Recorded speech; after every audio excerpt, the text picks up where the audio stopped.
When Commander Bobby Thompson surfaced in Tampa in 1998, it was as if he had fallen from the sky, providing not a hint of who he really was or where he had been for so long.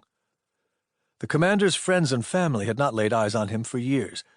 The last sign of him had been back in 1984, when his dark blue Corvette was found in a parking lot at the Phoenix airport, unlocked, the keys still in the ignition. Then he was gone. Thompson had been underground and so deeply immersed in secret missions for such a lengthy period, in fact, that his mother, who lived just 45 minutes away in Clearwater, had gone to court in 1996 to successfully petition to have her son declared dead.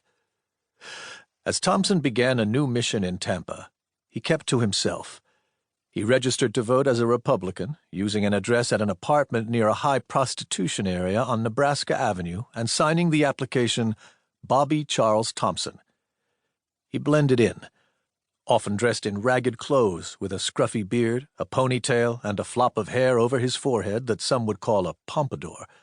The 60-ish Thompson looked like a derelict wandering the streets of some of Tampa's poorer neighborhoods. He was on foot so often because he did not own a car or even possess a driver's license. His breath frequently hinted of alcohol.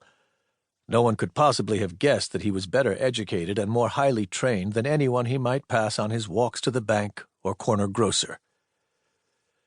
Thompson quietly nestled into a dilapidated duplex in a rough section of Ybor City, a section of Tampa built by Cuban, Spanish, and Italian immigrants in the 19th century. The shabby structure had peeling paint and cracked roof tiles. It was situated across the street from a fence topped with barbed wire around the parking lot of the aging Cuesta Rey cigar factory. Beyond the red brick factory, traffic noise from the elevated interstate highway running through Ybor echoed across the commander's neighborhood day and night. Ybor had once been a vibrant center of culture and commerce in the emerging port town of Tampa, and tobacco processing centers like the Cuesta Rey helped christen Tampa the Cigar City. But now in its old age, Ybor's historical residential neighborhood looked neglected and drab. Streets were lined with fading clapboard homes and boarded-up properties. Wrought iron burglar bars protected the windows of the few Latin eateries and markets that remained. In this low-rent district on Tampa's eastern edge, the rundown duplex was the last place you'd expect to find someone with the commander's pedigree. But it was ideal for someone hoping to stay under the radar. What was he before moving to his Ybor City hideaway? No one knew. Investigators who burrowed backward could find no dependable record anywhere to suggest who or what or where Thompson had been before he landed in Tampa.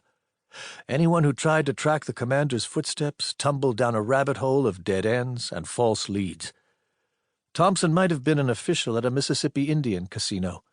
He could have been a business owner in Louisiana or a former mental patient in a backwater Florida town.